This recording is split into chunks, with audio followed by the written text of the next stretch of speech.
Hari ini kita ingin mendengar, sebenarnya lebih banyak ingin mendengar keluh kesahnya Bapak Ibu semua. Kita tahu bahwa pemerintah mestinya punya kepedulian juga, karena Bapak Ibu semua ini adalah warga negara Indonesia, ya, yang juga mesti dilindungi hak-haknya. Tapi boro-boro mikirin kita gitu ya, mikirin yang besar-besar aja juga kadang-kadang kita sudah tidak bisa lagi bergantung kepada pemerintah. Jadi kita hari ini ingin mendengarkan kira-kira apa sih persoalan yang kita alami. Barangkali ada yang bisa kita bantu untuk menyorongkan, ya, menyorongkan suara jenengan-jenengan semua ke pemerintah, minimal kepada masyarakat sekitar, untuk peduli kepada Bapak Ibu semua. Baik, sebelum mendengarkan keluhan dari Bapak Ibu, mungkin kita perlu dengarkan trigger dari Bang Rocky yang kira-kira perlu didengar oleh seluruh masyarakat di Indonesia maupun khususnya pemerintah, tentang bagaimana, apakah kita sudah benar memelihara, menjaga para difabel ini dengan benar. Silakan. Sudah kenal ya sama Prof. Rocky ya? Oke, teman-teman semua. Assalamualaikum warahmatullahi wabarakatuh. Selamat siang tuh. Perintah pertama undang-undang kita pada presiden, pada menteri, pada pejabat negara adalah cerdaskan kehidupan bangsa, rawat fakir miskin. Kekuasaan yang diberikan oleh rakyat pada pemerintah bunyinya pelihara segenap tumpah darah Indonesia. Hak yang kita peroleh dari Pertiwi harus dilakukan oleh negara dalam bentuk perlindungan kesehatan, perlindungan keamanan, perlindungan kehidupan. Jadi memang tugas negara untuk melindungi warga negara. Warga negara yang tidak punya kemampuan karena informasinya mungkin ditutup. Nah, kalau ada demonstrasi, tentu presiden akan marah kenapa demonstrasi. Tetapi kalau demonstrasi itu betul-betul berdasar, maka tidak boleh kekuasaan itu istana menutup kuping. Jadi di pertemuan kita saling dengar, saya akan bantu untuk menyuarakan ini sekeras-kerasnya. Jadi sekali lagi, senang bahwa akhirnya kita bisa bertemu itu. Saya hanya bicara di Jakarta, kasih kuliah tentang teori-teori yang rumit-rumit. Tapi kita tahu semua hal itu akhirnya akan diukur pada kesejahteraan warga negara.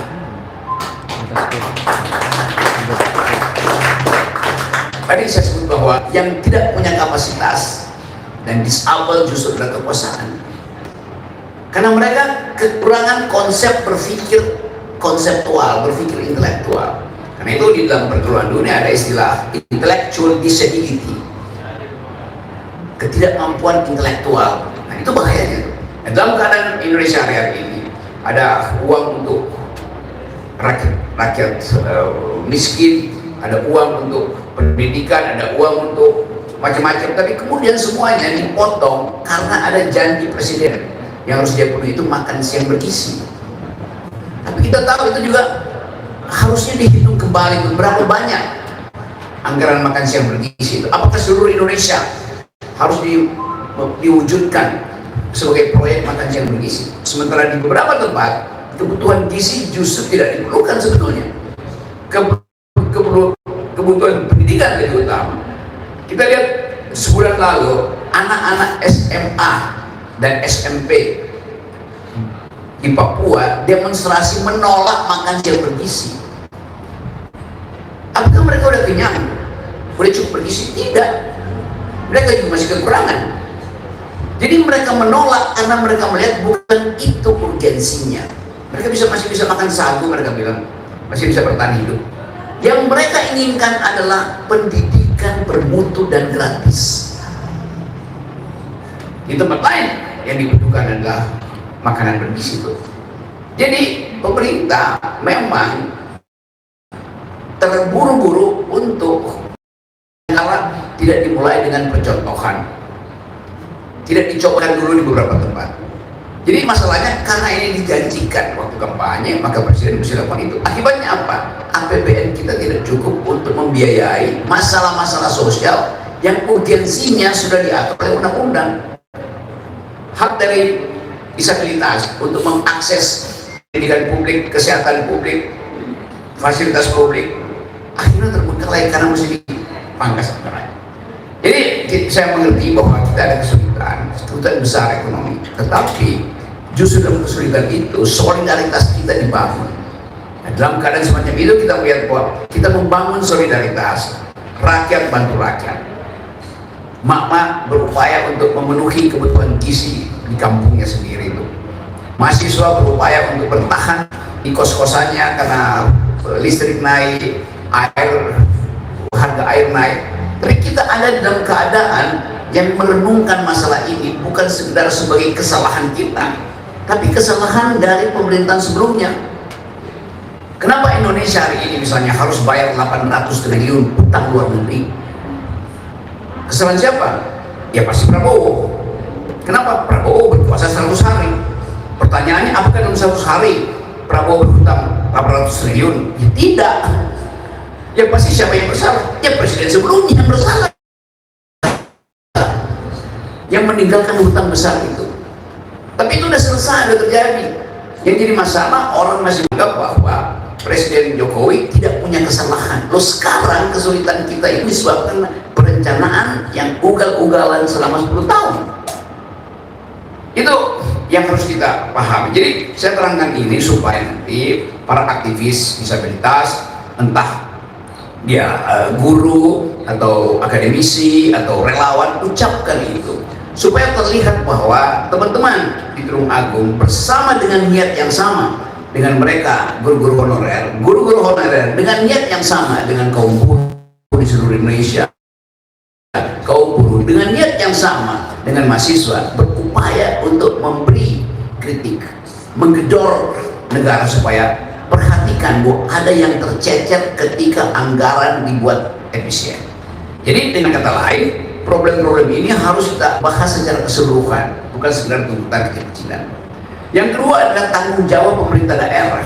Pemerintah daerah tidak boleh bilang bahwa karena kebijakan di pusat dipotong, maka kami nggak boleh, tidak mungkin membiayai hak dari guru honorer, hak dari kawan-kawan disabilitas.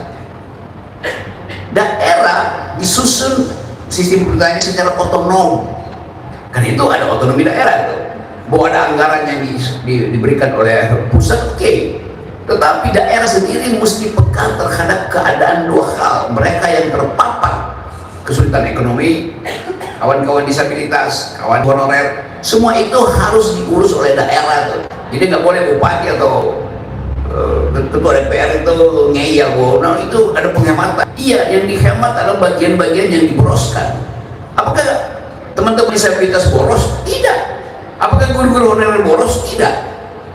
Jadi itu pentingnya, dan saya ingin supaya ada konferensi pers dari kelompok ini, dari organisasi, supaya itu dipujikan sehingga seluruh Indonesia mengerti bahwa ada orkestrasi bersama, ada kepentingan bersama antara Tulung Agung dan Papua, antara Papua dan Aceh, antara Aceh dan Manado, antara Manado dan Pulau Buton. Jadi itu maksudnya. Nah, kalau gerakan ini jalan, berarti ada bunyi-bunyian yang makin lama makin nyaring. Hanya itu caranya kita untuk mempertahankan kehidupan bersama kita, dan berharap betul bahwa Presiden Prabowo, kita mesti bicara pada tingkat presiden, karena pada tingkat menteri kadang-kadang menterinya takut buat ngomong, takut beli reshuffle. Kita ingin presiden mendengar bahwa keluhan dari kalangan marginal ini betul-betul keluhan dari rakyat yang menginginkan adanya keadilan. Terima kasih. Ya, jadi terima kasih permintaan Bapak Ibu semua untuk acara hari ini juga paling tidak sudah mengawali bunyi dari para difabel kepada seluruh Indonesia, memberikan signal kepada teman-teman di seluruh Indonesia untuk sama-sama bersuara untuk menuntut pemerintah memberikan keadilan yang sama kepada Bapak Ibu semua. Baik, kita mulai dengan mendengarkan pertanyaan atau keluhan apa yang ingin dengan sampaikan. Silakan, 3 orang. Mungkin langsung kita jawab saja ya, Bro ya. Ya, ada yang mau bertanya atau ada yang mau menyampaikan sesuatu? Silakan, monggo. Monggo Pak. Silakan. Panitia ada yang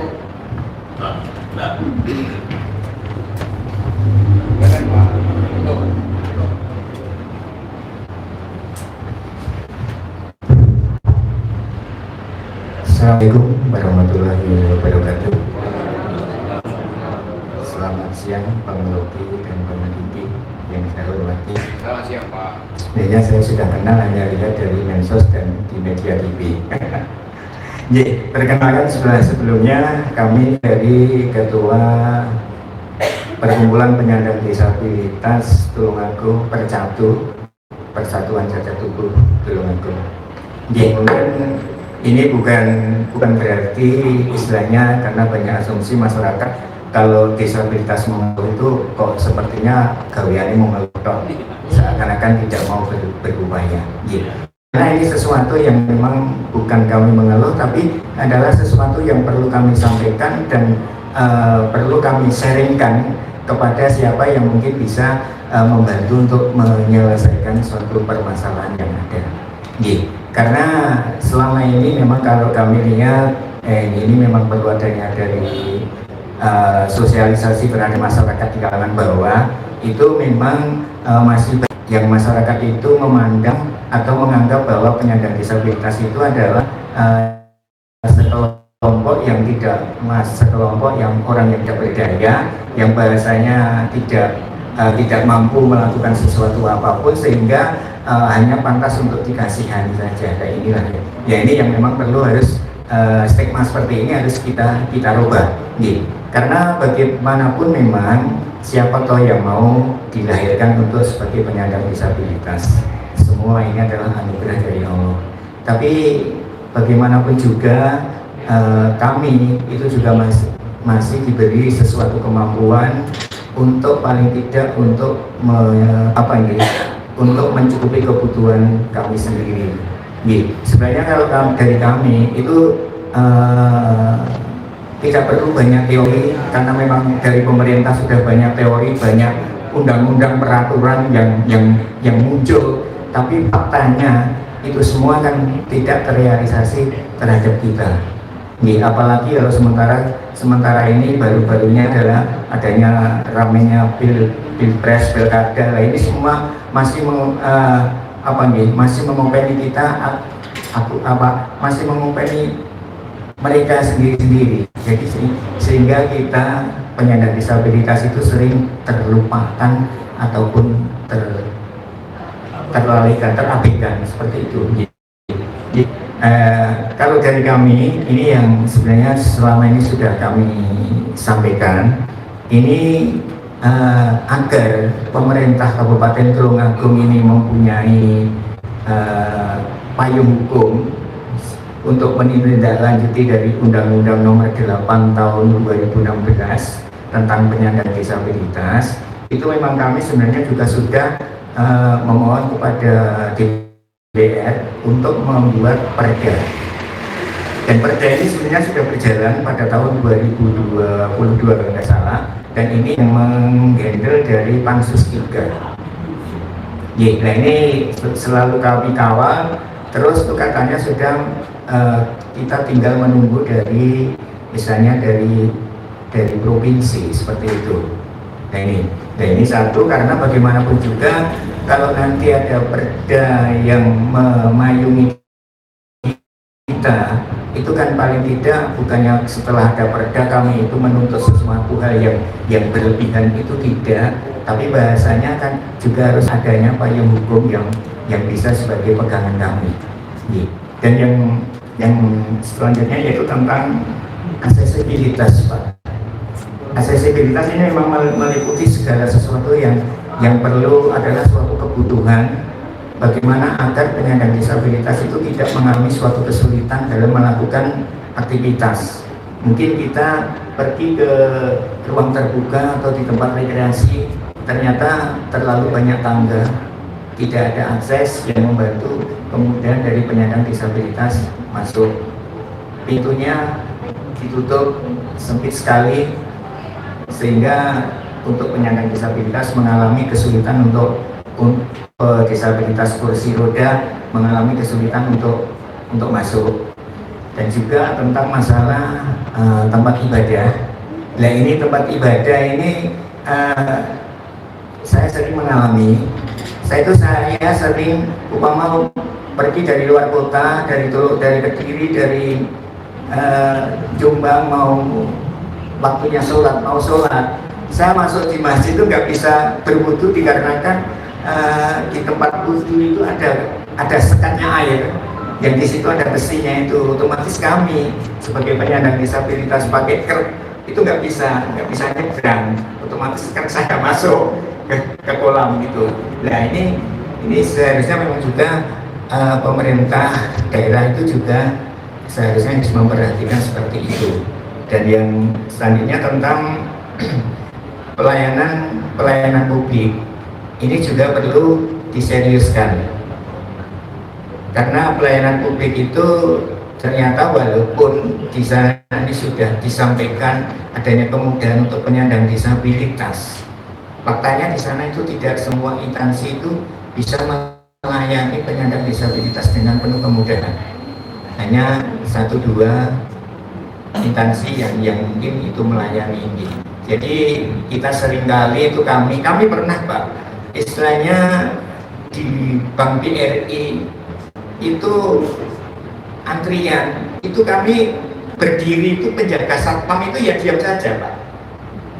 Padahal kan seharusnya bukannya kami itu minta didahulukan, bukan, tapi istilahnya kan paling tidak atau mungkin diberikan tempat duduk dan lain sebagainya. Jadi saya berdiri sampai 15 menit dan lain sebagainya, itu petugas itu diam saja. Nah, itu kan sesuatu yang memang pelayanan yang kurang akses untuk penyandang disabilitas. Dan juga seperti ini tadi kemarin itu juga saya dikelungi ada keluhan dari teman-teman penyandang disabilitas itu untuk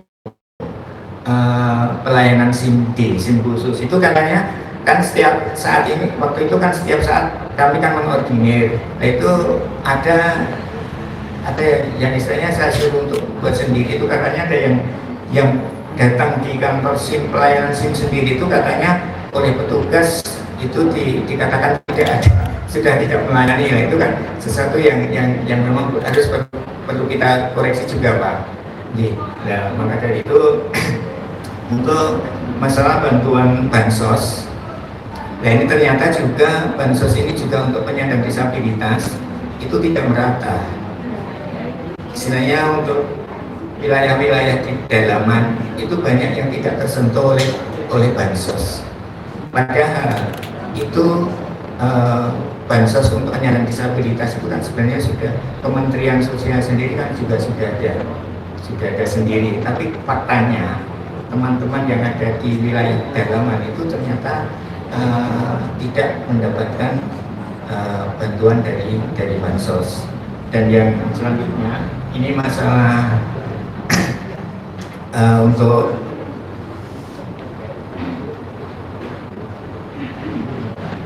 naungan kami Pak.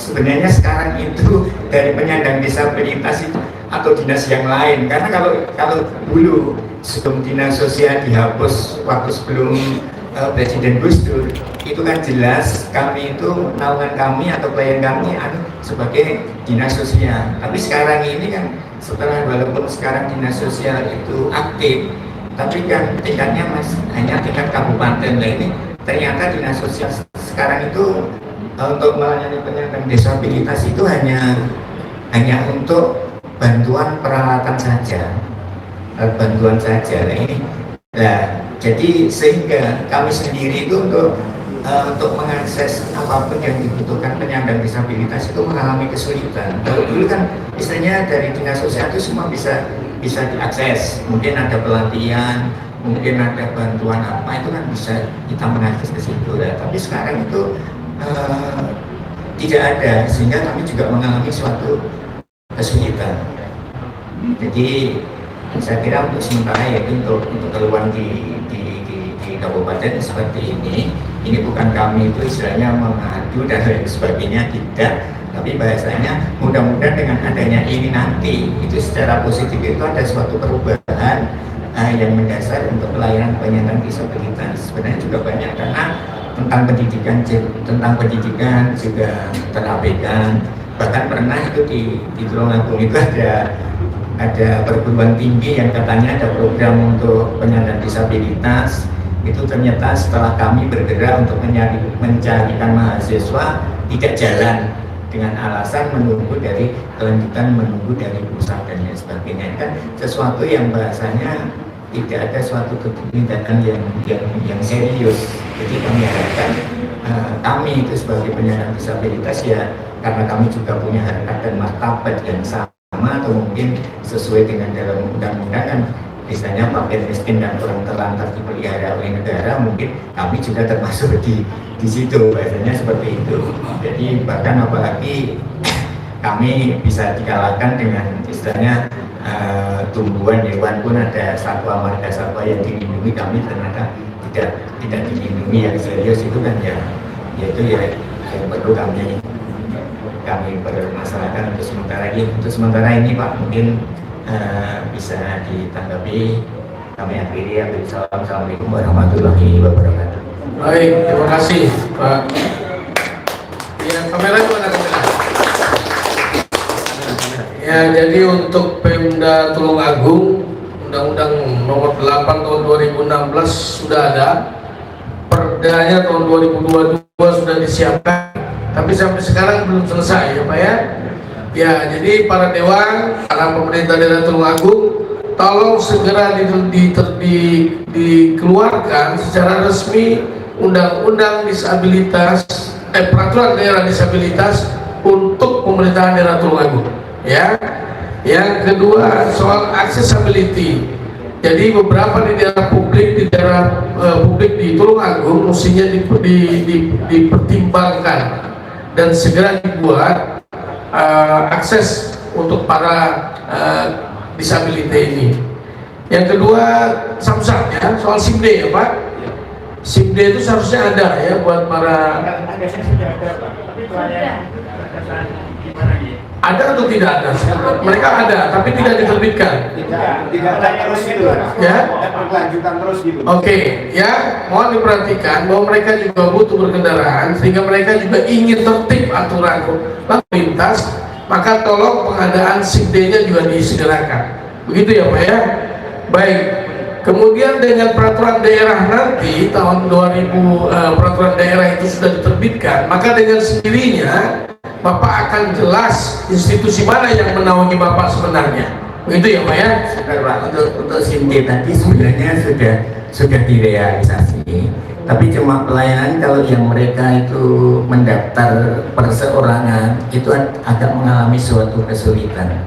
Jadi harus melalui kelompok, itu Pak maksud saya. Kolektif. Ya, harus kolektif. Ya mungkin karena keterbatasan jumlah mereka ingin kolektif. Bapak keberatan dengan soal itu? Bukan, kalau masa itu bukan, karena gini Pak, kalau maksud saya kan untuk kalau perpanjangan itu waktunya kan tidak sama Pak habisnya. Oh, ya beda kalau kita bikin membuat baru. ya, kalau ya, bikin baru bisa kolektif ya, tapi kalau perpanjangan kan satu. Nah, karena itu terkendalanya kalau ada satu orang yang mendaftarkan itu mengalami suatu kesulitan gitu. Maksudnya seperti itu.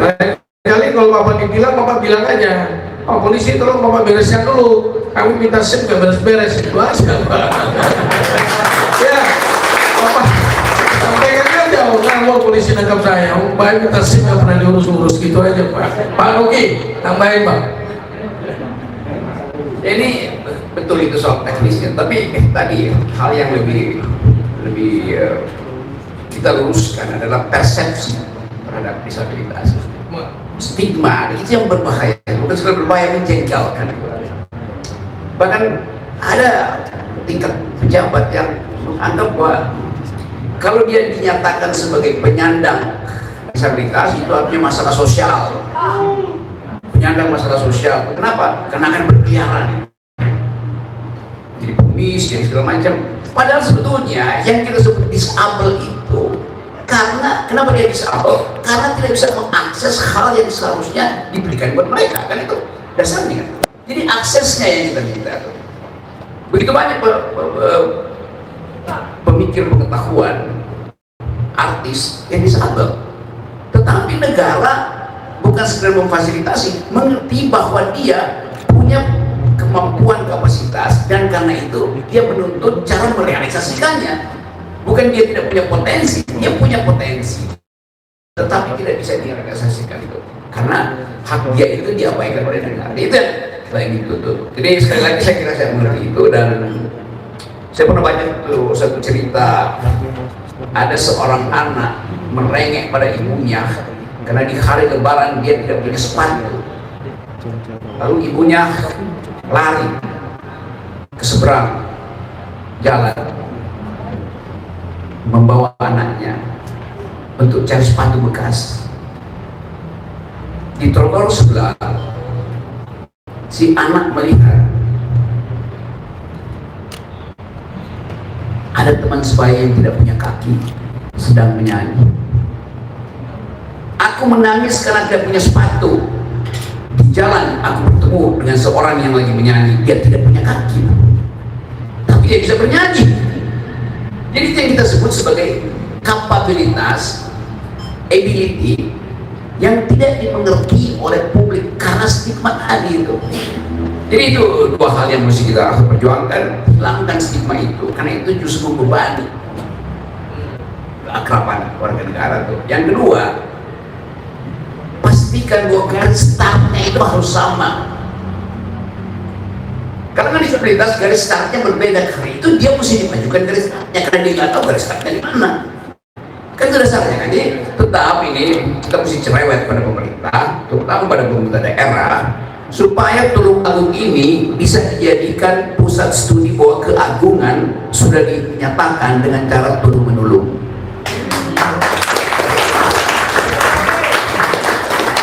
Ya, Ibu tadi mau tanya ya, silakan Ibu. Selamat sore, Bung Rocky, Bung Diki.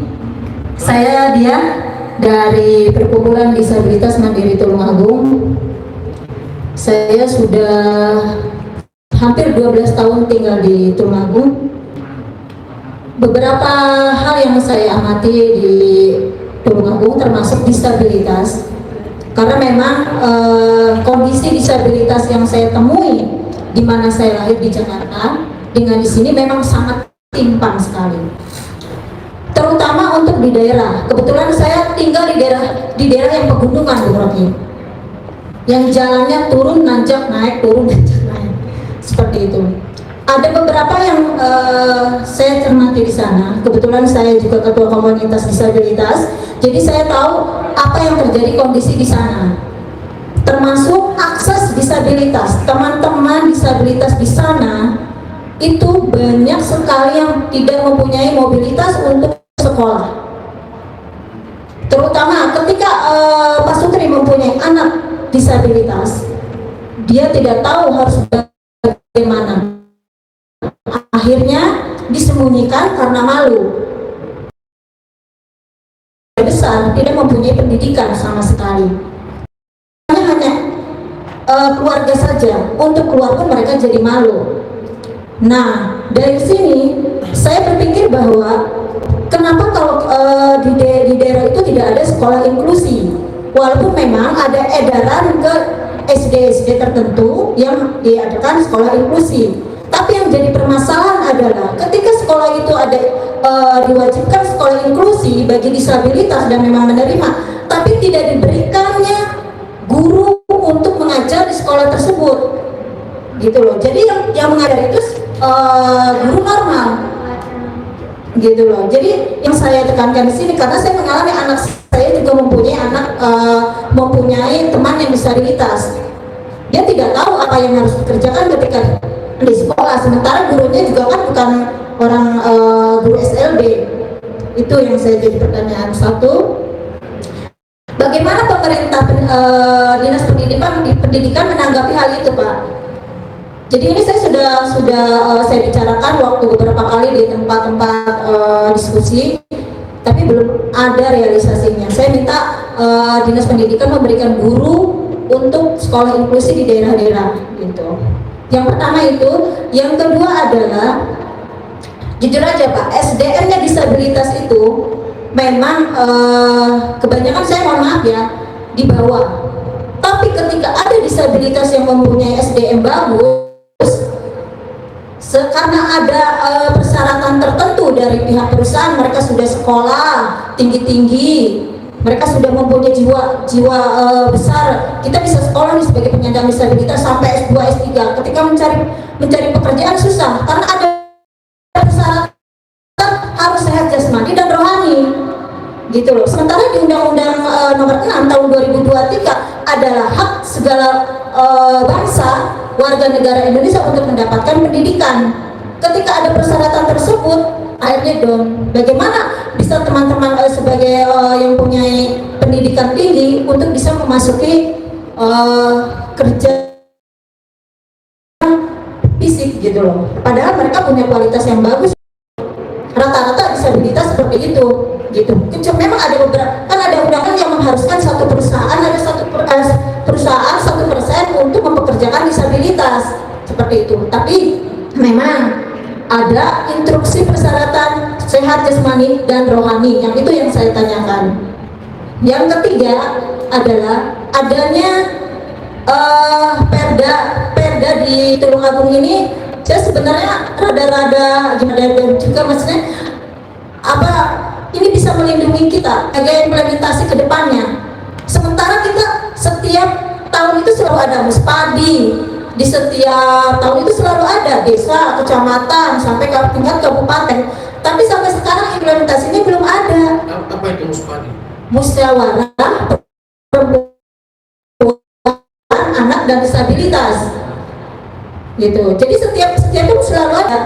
Kita selalu berbicara tentang disabilitas dan disabilitas. Memang kita itu harus kerjanya memang secara proses. Tapi Boya, tolonglah satu-satu dikabulkan gitu loh. Seperti Pak Didi bilang tadi tentang aksesibilitas. Kita tuh udah bicara tuh udah lama dari tahun-tahun yang dulu gitu loh. Aksesibilitas, tentang inklusi. Ya, karena kata Pak Rob, kita di pemerintah kita yang disabilitas. Nah, itulah.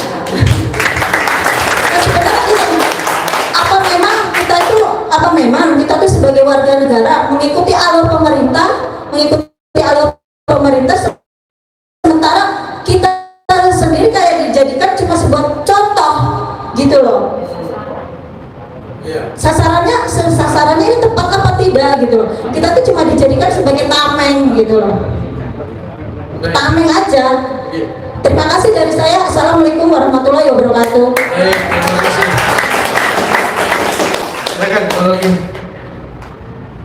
Ya, kita tambahkan semua informasi ini supaya kita bisa satu kali bikin dengan cara mencicil isu ini supaya teringat. Tapi mencicil itu dengan keberanian besar. Cicil isunya tapi dengan cara vokal gitu. Ya, supaya nanti mereka muspadi ini mengerti itu. Muspadi yang di sana ya. Muspadi di sana itu namanya musyawarah pemerintah. Yang di sini kan, kalau yang di sana musyawarah pemerintah dan oligarki gitu. Jadi sekali lagi saya sebutkan tadi, semua jenis persoalan itu kita kenali. Semakin kita kenali, semakin kita tahu hak kita. Semakin kita tahu hak kita, semakin ada keinginan untuk bersama-sama memperjuangkan hak itu. Nah, kalau kesempatan semacam ini, misalnya, harusnya paling nggak ada wali kota atau jadi mulai tuntut pada pemerintah. Kami ingin Anda datang mendengarkan orang yang di luar kami. Saya misalnya, kalau dia nggak datang, bikin konferensi pers. Kenapa dia nggak datang? Tentu dia kenal muspadinya, tetapi dia mungkin menganggap bahwa ya udah nanti masuk jadi APBD. Jadi dia hanya melihat bahwa soal muspadi ini cuma soal anggaran. Padahal bukan itu masalahnya. Masalahnya adalah respect, penghormatan terhadap hak, bahkan harus dihormati melampaui penghormatan terhadap mereka yang dalam tanda kutip normal, yang pada sebetulnya tidak normal mereka. Kan itu intinya. Jadi coba misalnya nih, bikin semacam ya surat terbuka dengan keras mengatakan kami bukan disabilitas, yang tidak mampu membantu kami mereka yang disabilitas. Siapa mereka? Ya pemerintah mengabaikan tugas konstitusi, yaitu merawat fakir miskin. Bukan sekedar ekonomi miskin, tapi kapasitas untuk memelihara hidup normal itu tidak disediakan. Kami bukan miskin, kami hanya ingin akses sama. Apa itu akses sama? Sama tiba di tujuan. Bagi kalian yang punya mobil tiba di tujuan 20 menit, kami mesti 2 hari, maka buat kami sama tiba dengan dia 20 menit. Jadi itu intinya. Kami mau menikmati hari libur kami sama dengan yang mampu menikmati hari libur, bayar tiket. Kami bayar tiket, tapi kami takut di depan loket itu ada batu yang tidak dibuat rata sehingga kami tidak bisa mengakses loket tiket itu. Kami ingin beribadah sama seperti mereka yang beribadah. Walaupun motifnya macam-macam, yang beribadah mungkin karena kebanyakan dosa dia beribadah di situ, tapi dia bisa langsung masuk ke syah pertama. Sementara kami untuk mendapat air wudhu itu terhalang oleh, emang bagus untuk mengalirkan air, tapi tidak dihitung bahwa jarak antara spasi antara trali itu harus lebih kecil dari stick disabilitas. Kan begitu mesti idenya kan, supaya stick itu tidak nyangkut di situ dan makan jatuh. Ini hal-hal yang teknis. Nah itu yang kita sebut dengan persepsi. Jadi di dalam upaya-upaya untuk menghasilkan kesejahteraan sosial, yang lebih penting diperhatikan bukan undang-undangnya, tetapi pengertian undang-undang itu terhadap apa yang akan diatur. Nah itu yang saya ingin minta teman-teman dosen di sini untuk membantu meneliti secara lebih teknis apa yang disebut sebagai kebutuhan disabilitas. Itu kebutuhan dasar sebetulnya. Apa? Ya akses jalan, akses kesehatan, akses untuk menelpon dokter. Nah itu sebetulnya, dan ya tentu kita masih jauh dengan Finlandia misalnya, atau Jepang yang betul-betul mempersatukan the first class citizen, justru orang tua disabel gitu. Nah ini yang saya kira ya, oke, kita upayakan untuk menyuarakan itu, tapi sekali lagi mesti ada koordinasi dalam bentuk organisasi supaya suara itu betul-betul suara kemarahan, bukan suara untuk meminta-minta. Kami marah karena kami tidak dapat akses, padahal kami adalah bagian dari umat ini. Jadi saya kira itu, dan penting sekali untuk secara rutin melakukan ya seperti itu. Bagaimana caranya? Eksploitasi satu peristiwa kecil dalam berita dan terang apa konsekuensinya pada masyarakat yang lebih luas. Itu dasarnya. Tapi saya percaya bahwa teman-teman nggak ada kekurangan apapun di dalam melihat masalah ini. Itu kekurangan fisik ya, tapi kekurangan fisik itu tidak boleh dijadikan alasan negara untuk mendiskriminasikan. Itu dasarnya. Dan saya sudah ngomong ini mungkin ada 20 tahun saya mengajar teori hak asasi manusia, saya ada di LBH dan saya kenal itu. Salah seorang teman saya juga kita dorong dulu setelah reformasi untuk jadi si Fikri ya, Fikri itu teman baik saya tuh. Dia bilang kita harus dorong Fikri masuk anggota DPR mewakili disabilitas, dan dia berapa periode dari sini. Itu teman-teman baik saya, kita ajukan itu. Cuma yang terjadi begitu tiba di daerah suaranya hilang itu, karena pemerintah daerah fokus pada hal-hal yang sifatnya menguntungkan sebagian kecil elit daerah. Itu aja kan. Uang yang turun kan nggak mungkin dipakai buat memperbaiki jalan demi disabilitas. Pasti si kepala daerah, entah dia bupati atau wali kota dia atau lurah bahkan merasa bahwa mending jalan di depan dia dulu diperbaiki itu. Kan itu yang terjadi kan. Bukan jalan yang dimaksudkan supaya mereka yang tidak bisa memakai jalan itu justru harus mampu memakai jalan itu. Di dalam tingkat yang lebih luas itu juga berlangsung. Pernah satu waktu ada ke Sumatera Utara, ada bupati yang jalan dibuatkan jalan aspal, tiba-tiba orang kaget, wah bupatinya atau camat kalau nggak salah bikin jalan aspal, tapi cuman kira-kira 700 meter langsung berhenti di sebuah rumah. Ya ternyata bupati itu lagi ngincer anak si lurah, maka dibuatkan jalan di rumah si lurah. Konyol. Jadi sebetulnya hal-hal seperti itu, tapi saya tahu bahwa kalau kita ributkan ini akan ada hasilnya. Teruslah bergerak dan ucapkan kemarahan itu, bukan marah dalam bentuk ngomel, tapi marah karena ada hak yang terhalang. Lagi siapa yang ingin tanya? Ibu biasa kan ibu. Ibu ini dulu ya. Enggak. Terima kasih. Assalamualaikum warahmatullahi wabarakatuh. Alhamdulillah, saya sangat bersyukur Pak bisa bertemu dengan Pak Rocky Gerung, Pak Diki Bu Sri Rahayu Pak.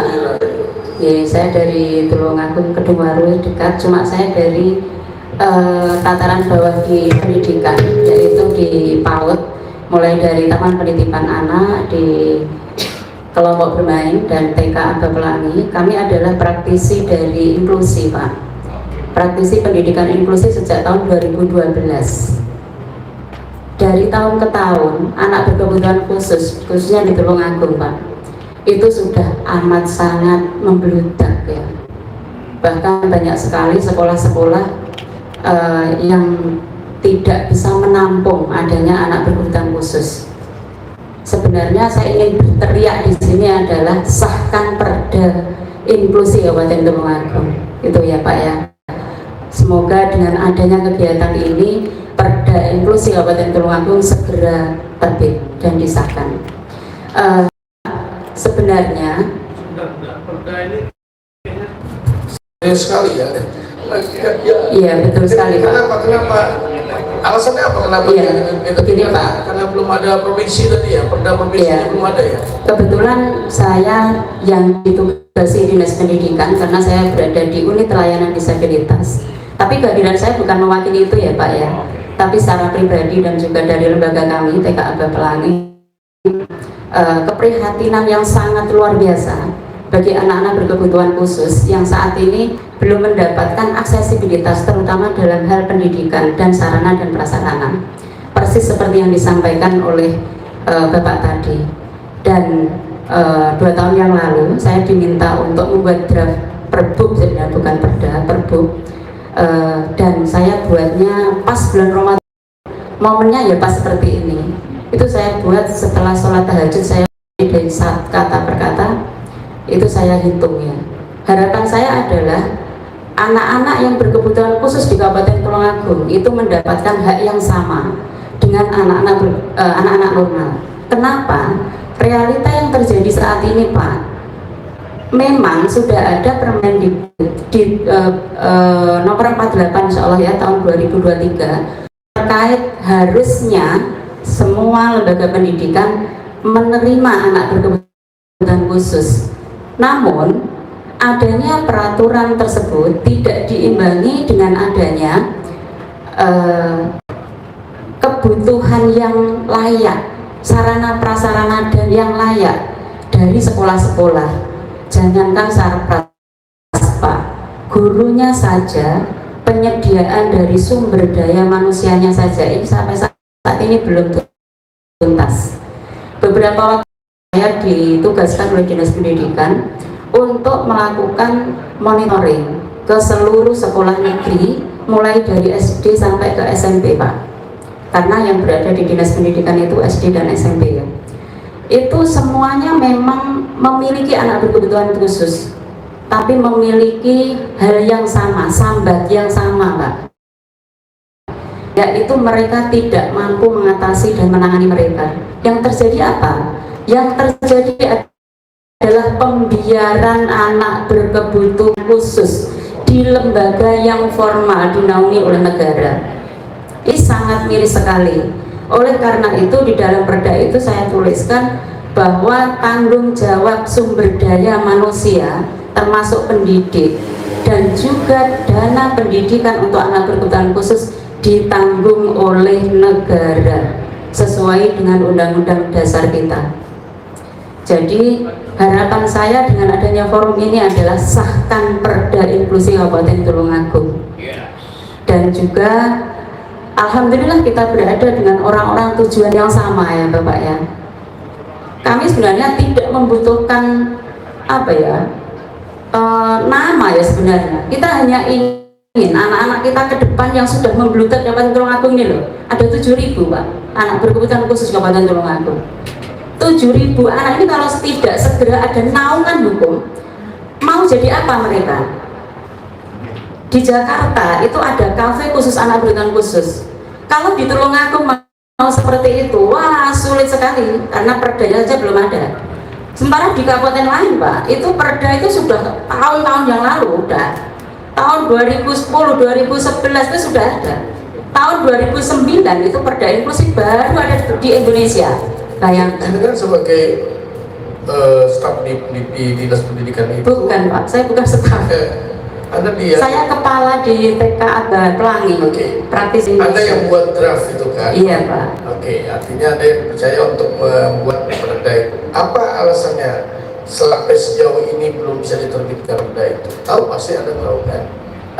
Kemarin beberapa waktu lalu kita diundang oleh Kumhamnya Kabupaten, kita sudah melakukan penjelasan terkait dengan istilah-istilah yang ada di perda itu dan sudah clear, oke. Kemudian dibawa ke provinsi dan kabar terakhir hari ini adalah sudah dibawa di DPR Kabupaten Tulungagung, sudah digodok di sana.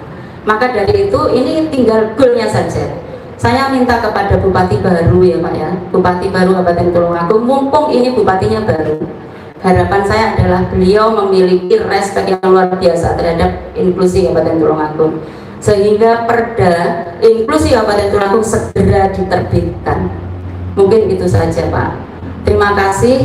Dan banyak sekali sebenarnya kasus-kasus yang ada di Tulungagung, terutama anak-anak yang sudah lulus dari TK mau ke SD bingung, lulus dari SD mau ke SMP bingung, mau ke SMP mau ke SMA bingung lagi. Ya itulah yang terjadi di Tulungagung. Perda itu kalau tidak salah sudah siap di DPR dari 2022 kan Bu? Iya betul. Nah ini berarti sudah hampir 3 tahun ya? Iya betul. Ibu sudah pernah tanya juga, pernah dipanggil juga oleh DPR? Belum, kalau di DPR belum, karena itu sudah kapasitasnya Dinas Pendidikan Pak. Saya hanya membuat draft awalnya. Sebagai ibu, sebagai pembuat draft nggak pernah bertanya kenapa ini belum dikeluarkan? Saya tanya ke Ketua ULD, Unit Layanan Disabilitas. Dan karena alasannya masih digodok gitu aja. Makanya 3 tahun. iya, semoga ini godokannya segera matang dan gol itu loh Pak. Telur itu kalau digodok 3 tahun kira-kira remuk. Ini undang-undang 3 tahun. Ya sudahlah ya. Oke. Jadi mohon kepada anggota DPRD supaya segera menggodok perda tentang disabilitas yang selama ini sebenarnya sudah ada di meja Anda, tapi belum Anda bahas-bahas karena Anda sebelum Anda dianggap sebagai anggota Dewan yang disabilitas, segera tuntaskan undang-undang perda tentang disabilitas ya. Baik, yang lain? Terima kasih Pak. Assalamualaikum warahmatullahi wabarakatuh. Waalaikumsalam warahmatullahi wabarakatuh. Ibu di belakangnya Bu, ya silakan.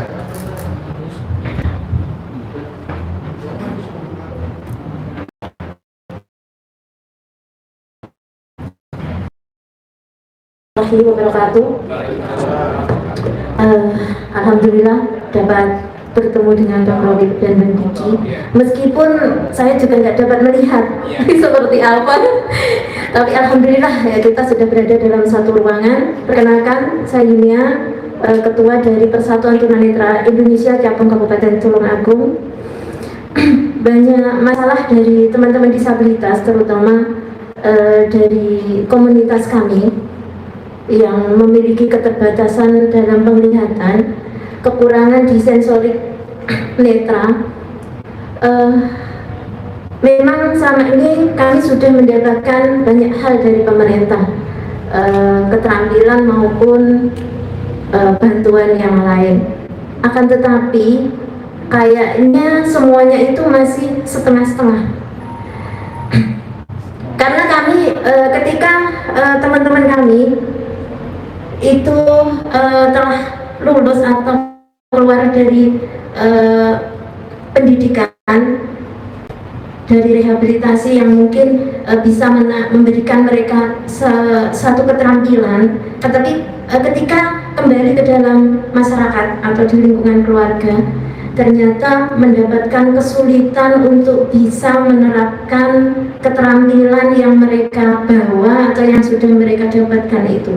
Jadi kami harap pemerintah juga bisa menyediakan ruang pasar ataupun memberikan satu kemudahan solusi untuk kami bisa menerapkan dari apa yang sudah kami dapatkan itu pertama. Kemudian dari kawan-kawan, ini kasus di beberapa tahun kemarin ada teman yang sudah lulus SMA ingin melanjutkan kuliah. Saya salut karena dalam keterbatasan sensorik yang mereka punya masih ingin menempuh pendidikan setinggi itu, ingin memberikan satu kepada pemerintah itu agar bisa memiliki kemampuan yang lebih lah di dalam hidup ini. Tapi ternyata dari pihak universitas itu tidak dapat menerima. Akhirnya itu menjadikan satu hal yang menjatuhkan semangat dan bahkan membuat suatu penilaian bahwa pemerintah ternyata tidak dapat memberikan kemudahan atau fasilitas pendidikan yang setinggi-tingginya untuk kami, terutama teman-teman disabilitas netra. Dari itu kami ini berharap pemerintah itu bisa memberikan satu wadah, bisa memberikan fasilitas kami mendapatkan keterampilan pendidikan maupun pekerjaan yang berkualitas agar sumber dana daripada kami itu juga bisa mengalir dan bisa lebih mandiri. Gitu Bang Rocky, terima kasih. Barangkali dari teman bisa menambahkan. Oh, sudah, terima kasih Bang Rocky. Ya. Assalamualaikum. Kan langsung Prof. Ya, kita coba bayangkan data itu tadi ada 7.000 anak disabilitas itu penduduk, mungkin berapa penduduk kita? 1 juta ada penduduk Tulungagung. Yes. Jadi kita bayangkan hak 7.000 ini untuk meningkatkan kapasitas intelektual Tulungagung terhambat oleh ketiadaan fasilitas. Kan semua ini potensi. Bahkan di dalam teori psikologi, mereka yang mengalami disabilitas sebetulnya ada keseimbangan baru, yaitu di dalam kapasitas yang lain. Pemikiran pengetahuan namanya Immanuel Kant. Dia baru jadi sangat cerdas ketika umurnya 60. Begitu diperiksa otaknya oleh dokter Itali, kemampuan berpikir kritisnya itu lumpuh selama 40 tahun, lalu diambil alih oleh kemampuan kreatifnya atau sebaliknya tuh. Jadi manusia dibentuk oleh Allah untuk survive. Kalau ada bagian yang lemah, ada bagian lain yang akan tumbuh kuat, kan itu dasarnya gitu kan. Nah itu yang memungkinkan. Tahun lalu saya bawa atlet panjat tebing ke Olimpiade Paris. Di situ juga yang panjat tebing adalah disabel. Dan tangannya pasti liput dari kakinya, kan yang disabel kakinya. Kalau tangannya yang lemah, kakinya pasti akan ambil alih. Kan alam memberi kita semacam fasilitas untuk menghadapi situasi paling rumit. Nah, tugas negara sebetulnya adalah menghubungkan kapasitas itu dengan apa yang tersedia. Itu dasarnya kan. Nah, karena itu memang ada semacam affirmative action. Jakarta udah praktekkan itu waktu Pak Ahok, Pak Anies tentang hak disabilitas untuk masuk di situ. Jadi kalau perda itu dibuat, mesti juga dengan semacam keterangan akademis kenapa yang diperlukan, karena mengabaikan 7.000 potensi akal pikiran manusia itu artinya menurunkan IQ Tulungagung. Itu dasarnya. Kalau Pemda beli mobil buat pejabat itu, ya itu 5 tahun kemudian tuh harga mobilnya udah depresiasi separuh tuh. Tetapi kalau fasilitas kepada disabel itu diberikan dalam 5 tahun, kapasitas untuk menemukan pengetahuan, kecerdasan, inovasi itu justru tidak akan habis. Jadi nilai dari kapasitas berlebih dan disabel di bidang yang lain secara ekonomi memungkinkan pertumbuhan inovasi di Tulungagung itu naik. Itu yang sudah dibuktikan di Kanada, di Finlandia, segala macam itu. Semua bisnis yang dijalankan oleh disabel begitu diperiksa kapasitasnya, kemampuan komputasi itu jaringan lebih cepat dari orang normal, kecepatan membayangkan angka secara aritmatik di dalam kepala itu melebihi kalkulator, karena Tuhan mengambil alih kelemahan itu dipindahkan ke bagian tubuh yang lain kan?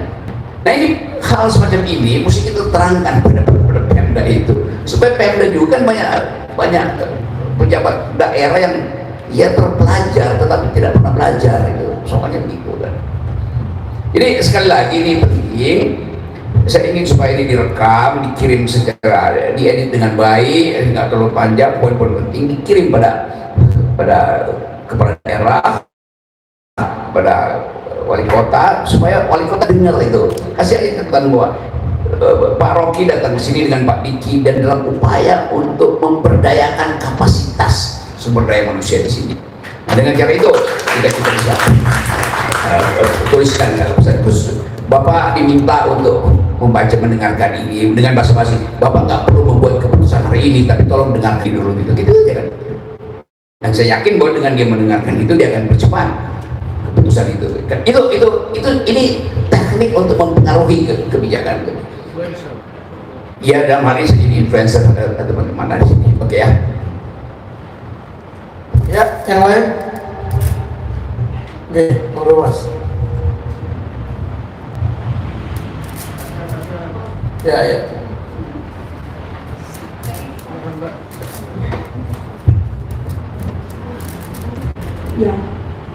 Ya, nama saya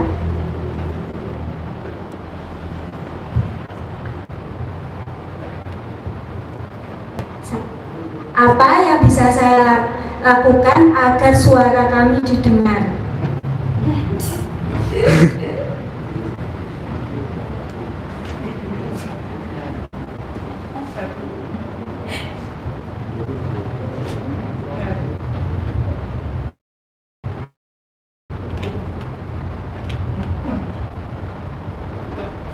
Seperti pas kita mengendarai motor, aturan-aturan apa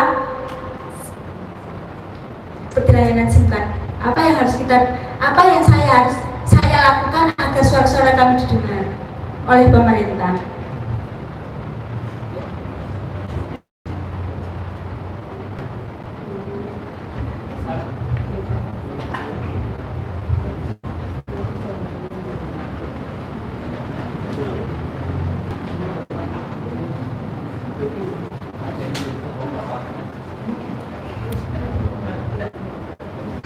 Ini masalah teman-teman tuli didengar, tidak bisa mendengar karena kami tidak bisa mendengar. Bagaimana cara teman-teman tuli di sini suara kami didengar? Baik. Punya hak suara kok. Ya. Bahasa isyarat sama agar bisa didengar. Bahasa isyarat kami harus bisa dipahami, direspon.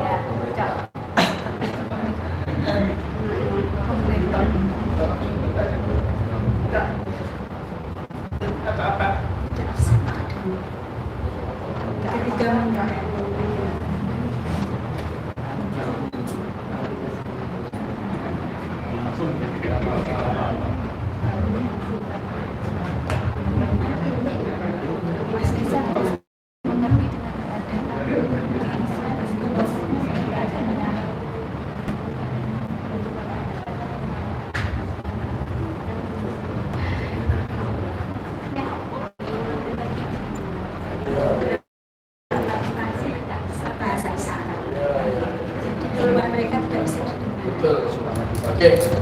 kita mengerti Mas. Ya.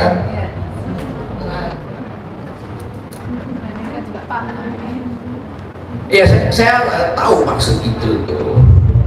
Kan kamu mengeluhkan kamu tidak bisa bicara.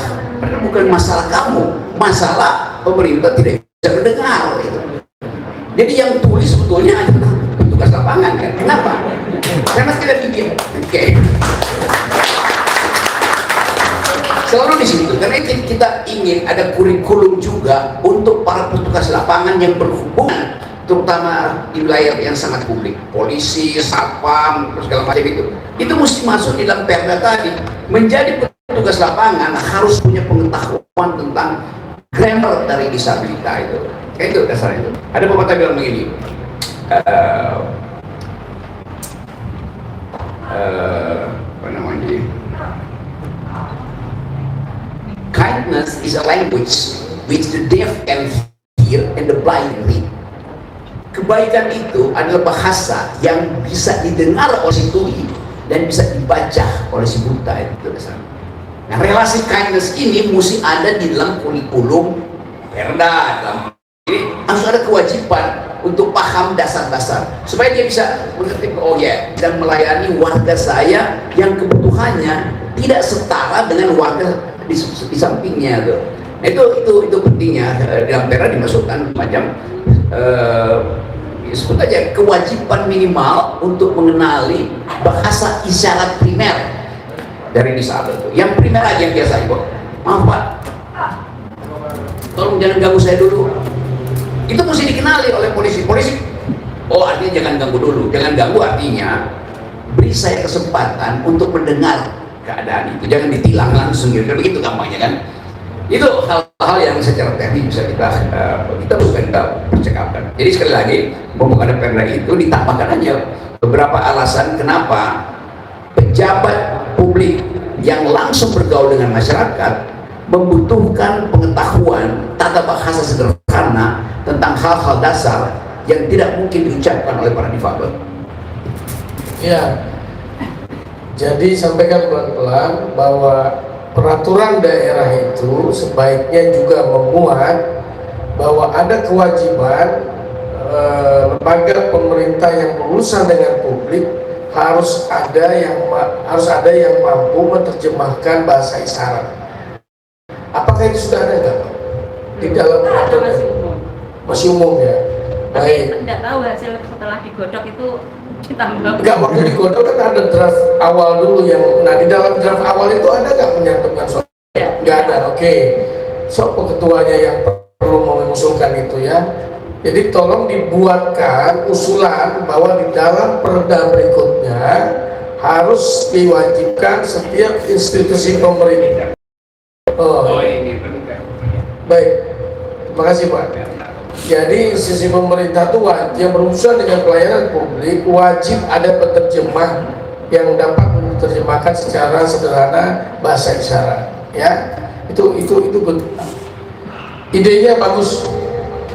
Ya oke. Nanti kita akan minta pemerintah untuk memperhatikan perda itu ya. Ini ada di pasal 92 sebetulnya bisa diantarkan masyarakat. Di situ di pemerintah daerah dan masyarakat berkewajiban mewujudkan fasilitas terwujudnya, etc. Tambahin aja pasalnya. Juga kewajiban untuk memahami bahasa isyarat untuk mereka yang di pasal berapa? terus tambahin lagi itu apa aja supaya langsung orang tahu oh itu. Itu di dalam pembuatan undang-undang wordingnya kan tentang ketidakmampuan tuh, nanti dibikin lampirannya ini ya, tapi dia mesti dicantolin di pasal dulu. Jadi kewajiban menyediakan fasilitas oke, dan kewajiban petugas lapangan memahami kebutuhan komunikasi dari disabel, kebutuhan komunikasi. Muspadi tadi Mbak, ya tolong sampaikan. Muspadi itu membuat surat untuk menambahkan kalimat itu. Kalimat yang menyatakan bahwa pemerintah wajib, yang berhubungan dengan pelayanan publik wajib menyediakan penterjemah bahasa isyarat. Ya, harus ada surat yang menyampaikan. Kalau nggak akan terbuat nih, nggak akan terpikir oleh mereka. kecuali mereka dengerin semua dengerin diskusi kita hari ini ya selaku anggota DPRD Kabupaten Tulungagung. Yang lain silakan. Sebentar kita coba yang lain dulu nih Pak, nanti Bapak terakhir kita kasih ya. Ada lagi yang mau bicara? Oke, ya Ibu.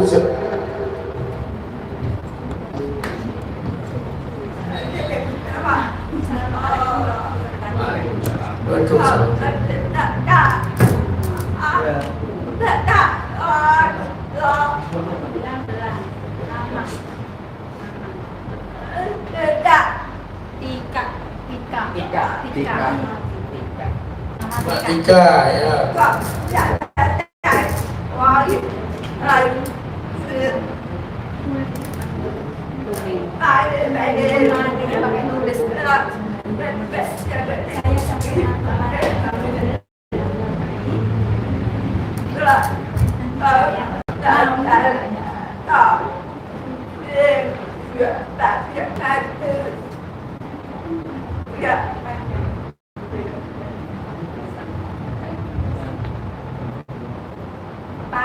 Panjang.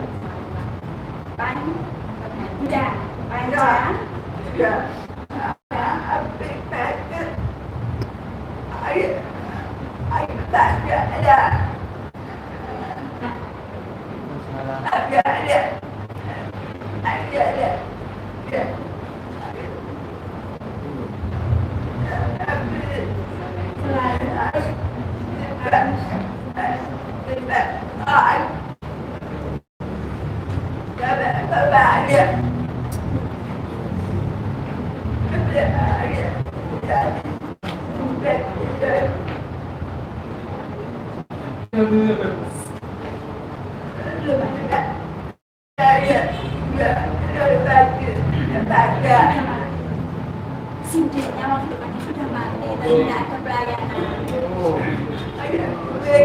Sulit.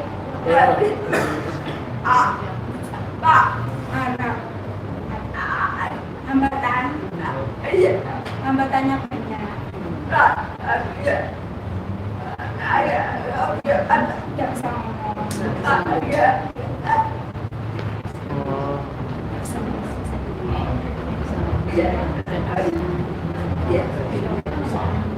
Oh,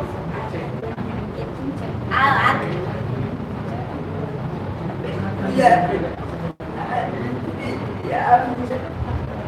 Aku semua dapat yang dari itu.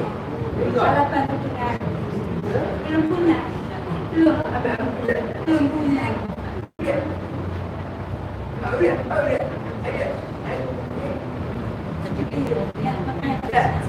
semua tidak banyak.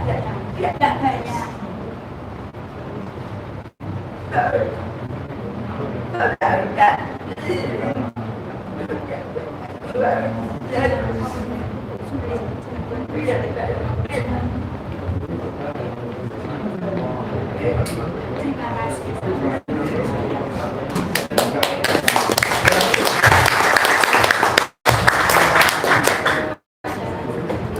Ya ini persoalan tadi ya, persoalan yang sama ya soal suntik.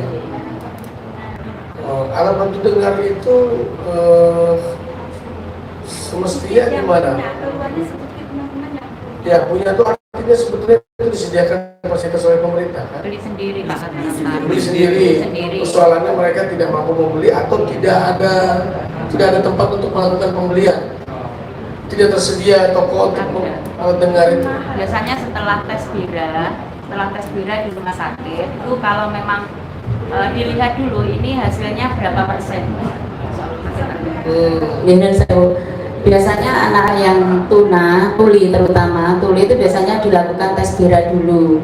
Setelah tes bira nanti dokter akan menyarankan kalau memang ini desibelnya masih berapa persen memungkinkan untuk mendengar, biasanya kan untuk membeli alat bantu dengar. Tapi kalau memang sudah 100% itu memang sudah tidak bisa untuk alat bantu. Tapi memang itu semuanya dibeli secara mandiri oleh masing-masing individu penyandang. BPJS tidak melakukan itu ya? BPJS nggak ada? Kalau itu saya kurang tahu Pak. Tidak ada Pak. Tidak ada, BPJS tidak memberikan alat bantu dengar ya? Kacamata. yang teman-teman tunarungu itu kan biasa naik motor, harusnya kan pakai SIM D. Tapi di sana ada persyaratan yang harus menggunakan alat bantu. Mereka nggak punya alat bantu. Jadi mereka gimana dengan mereka yang tidak punya alat bantu? Gitu Jadi kan di sana nanti dari pihak SIM-nya nanti ini sampai ada tes khusus. Kalau gitu gimana? Ya, ada tes khusus gitu loh. Kita bikin aja polisi wajib menyediakan alat dengar buat orang-orang yang Ya. Iya kan? Jangan bikin peraturan harus ada ini, tapi dia tidak menyediakan fasilitas itu. Betul. Iya, persoalan itu bagian dari pembayaran pembuatan SIM D itu urusan belakang. Tapi polisi wajib menyediakan alat bantu dengar. Itu balik aja problemnya. Ya, Pak, itu bisa disiasati, Pak. Kan yang jelas kan cuma alat bantunya kan saat tes itu tadi. Maksudnya itu dipakai kan supaya juga membantu kalau perjalanan dengar itu. Betul, jadi untuk memudahkan. Wajib itu dipakai, Pak. Tapi ada sen kanan sendiri kan dia tidak dengar. Saya dengar klakson nggak kedengeran. Jadi nggak bisa juga Pak diabaikan pada saat di situ saja. Perlu dipakai. Itu buat keamanan sendiri, ya. Tapi kita minta polisi yang nyiapin dong. Kamu yang bikin peraturan, kamu yang menerbitkan SIM, mereka tidak punya tempat di mana beli, ya siapkan. Soal angkanya nanti menjadi bagian daripada pembuatan SIM D, ya itu urusan lain, ya. Begitu kira-kira ya. Memang persoalan SIM D saya baru tahu malah sekarang ada SIM D. Saya baru tahu. Oke, insya Allah kita coba mudah-mudahan dari forum ini bisa terdengar ada solusi dari Perda mungkin untuk membantu soal alat dengar ini, ya. Yang lain?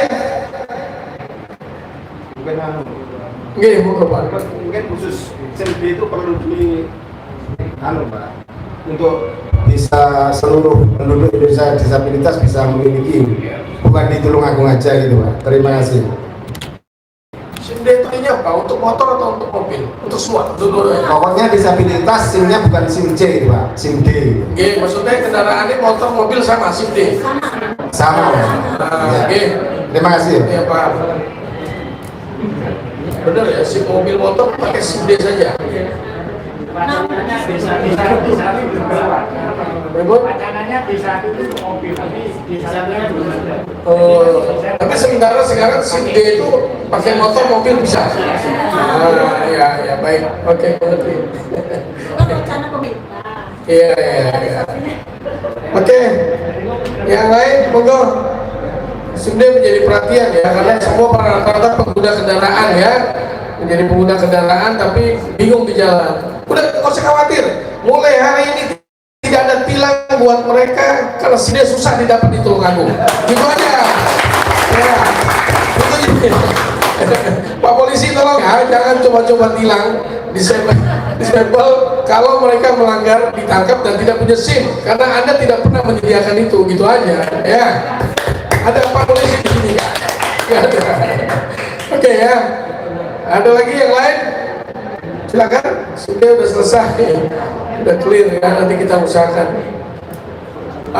Mas, saya mau tanya tadi siapa yayasan yang tadi ketemu saya siapa? Mas, ada nggak upaya dari kelompoknya jenengan atau komunitas atau muspati jadi persoalan-persoalan ini menjadi bagian yang di recording kemudian dibuatkan surat khusus kepada pemerintah itu Mas? Kalau ke arah situ belum. Cuman kita memang berupaya ini kan mau menyatukan dari semua komunitas itu jadi satu. Jadi nanti distribusi dari permasalahan itu kan berbeda-beda. Biar lebih gampang. Contoh kebutuhan tentang tunanetra itu berbeda dengan yang tunadaksa. Keturunan jaksa. Hambatan berpikir juga kebutuhannya berbeda dengan yang hambatan pendengaran. Jadi kita sudah progres namanya kota. Jadi komunitas difabel Tulungagung itu kita akhirnya juga dari pemerintah itu mendapat ruang juga di sisi UMKM-nya. Di CFD Tulungagung itu juga sudah kita progres di situ. Cuman memang hanya sebatas itu. Cuman memang kita itu kendalanya yang terbesar itu memang networking atau jejaringnya keluar itu. Jadi ketika kita sudah berjalan di luar, otomatis nanti teman-teman di Jawa Tulungagung khususnya itu nanti juga mendapat akses yang seluas-luasnya. Jadi kalau kita mengharapkan pemerintah kayaknya ya nanti lama juga Pak. Penting kita segera bergerak, ya kan, kita bikin sebuah apa? Ya bikin dulu kelompoknya, bikin dulu komunitas besarnya di Difabel Tulungagung, kemudian di bawahnya ada bagian-bagian khusus tunanetra, tunarungu dan lain-lainnya. Dibuat dulu komunitas. Ya, sudah ada. Sudah ada. Yang mengerjakan orang tidak mesti difabel kan, artinya mereka yang punya kepedulian kan. Nah, kemudian baru kita gerakkan nanti organisasi itu. Ya. Siap. Ya, insya Allah Pordasi ikut mendukung kegiatan itu dan kita akan support dan Terima kasih Bang. Harapan besar kita memang itu. ya, baik. Ya, saya kira cukup ya. Ada lagi yang mau tanya? Sudah ya. Baik, Bang Rocky berikan closing statement untuk pemerintah yang lagi nonton ini live, kemudian menyemangati teman-teman yang ada di sini. Ya teman-teman, saya terima kasih karena saya dapat banyak pengetahuan dan banyak keinginan yang masuk akal. Semua yang kita ucapkan ini keinginan yang masuk akal. Jadi kita ingin, atau saya ingin, atau Fordasi ingin, saya dan Pak Diki ingin ada semacam model baru dari Tulungagung untuk memulai satu terobosan, yaitu tadi dalil desain perda yang dimengerti karena setiap hari kita bergaul bersama-sama dengan teman-teman difabel. Itu yang lebih penting itu. Jadi sekali lagi pastikan bahwa gerakan ini jangan kendor itu. Jadi tetap tuntut pada pemerintah. Dan kalau tuntutan itu macet di Tulungagung bisa lapor wapres. Karena ada kan kita lapor wapres. Karena wapres juga berkebutuhan khusus, yaitu kebutuhan pencitraan.